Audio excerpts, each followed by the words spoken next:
Hey guys, so looking at word problems, we have to go through 4 steps in order to properly solve them. So the first thing we need to do is define our variables. So what that means when we define our variables, that means, or where do we find that information? We find that by the question. So we find this by really answering the question. So the question in the problem is how many pounds did he buy? So then what my variable would be is whatever letter you want, but I always go with X. X equals, why is it not writing?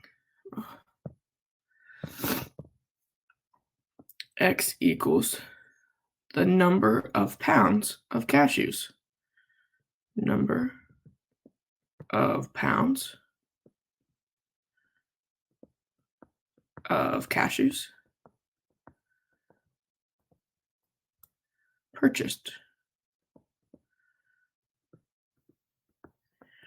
So a couple things are key.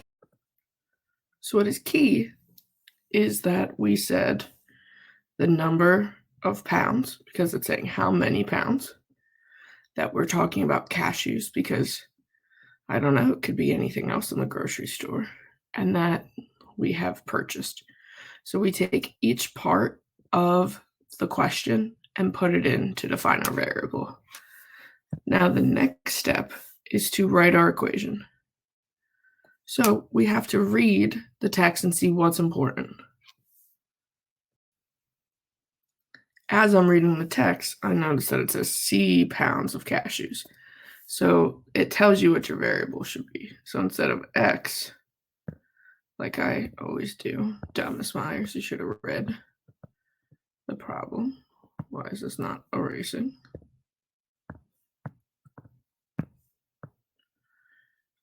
It should have been C, because it's C up here. Okay, sorry, focusing. At the grocery store, Henry bought C pounds of cashews for $4.99 per pound. He pays $44.91. Okay, so we have to think of some keywords in there. We always start with our variable, or not really. So we start with always what we started with, which doesn't really work in this sense. So we talk about per.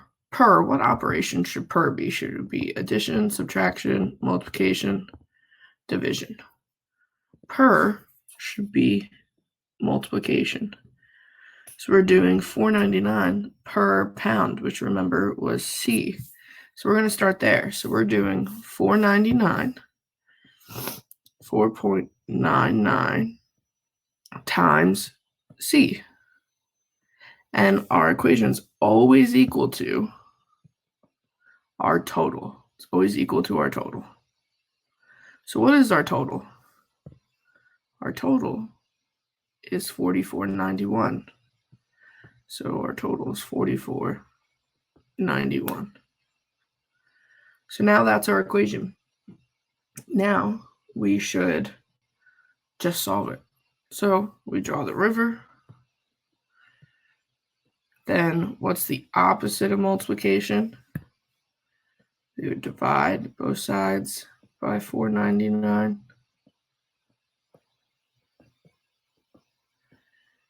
When I do that, my $4.99 crosses out and left with C.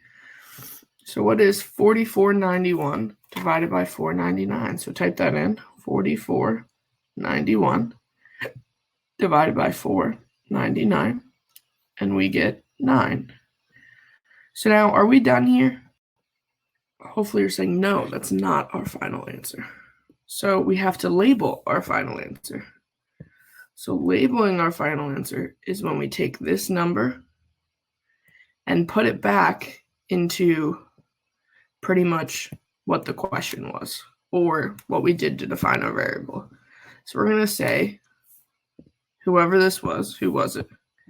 Henry. We're going to say Henry bought 9 pounds of cashews. Okay, so we have to have a whole sentence down here.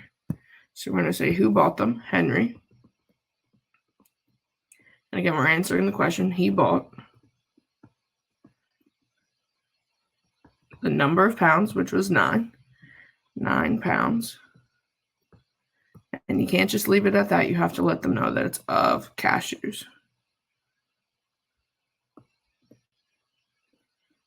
Okay, that was our first one. Okay, so we're going to keep on going and look at number 2. I'm sorry, this is going to be a long video. If each problem takes 5 minutes. All right, so defining variables, remember we start as answering the question. So the question is, how much more does she need to save to buy the computer? So we would say how much she needs to save. So is it, when we're talking about how much, is that dollars? Is that pounds? What is that? So in this case, it should be, we'll go X equals the dollar amount she needs to save. So the dollar amount she needs to save is what we'll go with there. Okay, now we need to write our equation. So she wants to buy a new computer for this price. She saved this. And we want to know how much more does she need to save. So this is what I was talking about. We always start our equation with how much we started with. So what did we start with? We started with $389.85. What's happening? Are we adding money to our savings account? Are we subtracting money from our savings account? We're adding, because it says how much more. More means add. So we're adding. Do we know how much we're adding? No, that's our variable, right? So we're adding an unknown amount. And our equation is always equal to our total amount. The total is this number. So $1,099.95. And that's our equation. So remember, we always start with what we started with. Then we go to what's happening. What's happening. And then it's always equal to the total. Okay, just to kind of walk you through that. So now we're going to solve this equation. So draw the river. Remember, there's no operation in front of this, but it's an implied plus sign. Implied plus sign. So we do the opposite and we subtract 389.85 on both sides. So we're subtracting. These cancel. Our x comes down. So we do 1,099.95 minus 389.85. And you should get 710.10. Okay, so we're not done yet. We need to label our final answer. And remember, that really comes from defining our variables. So we would say Amelia, because that's her name, Amelia. Amelia needs to save $710.10. There we go. That's the sentence. Okay, let's do another one. So let's go down to number 3. Ashley saves $32 for her college education. This is 1/5 of her weekly salary. How much does she earn? So I want you to pause the video and try getting as far as you can here. Okay, so I want you to pause and try to get as far as you can, and then I'll walk you through the steps. All right, so hopefully you were able to find your variable as the dollar amount of her weekly earnings or her weekly paycheck. We want to know how much she earns each week, so that's where we start. But this sentence right before that, this is, or that $32 is 1/5 of her weekly salary. So we know of means to multiply. So it's 1/5 times her weekly salary, which we don't know. We know that it's X.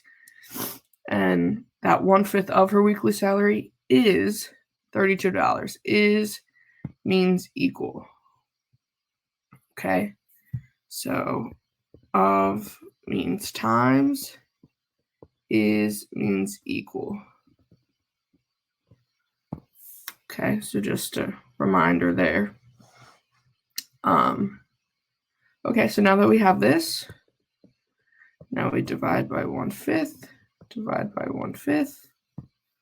And when you do that, you should get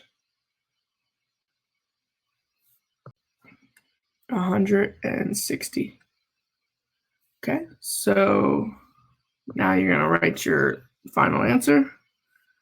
What's her name? Ashley. Ashley's weekly paycheck is $160. All right, or some variety of that. All right, same thing. I want you to try example 4. See as far as you can get, and we can go from there.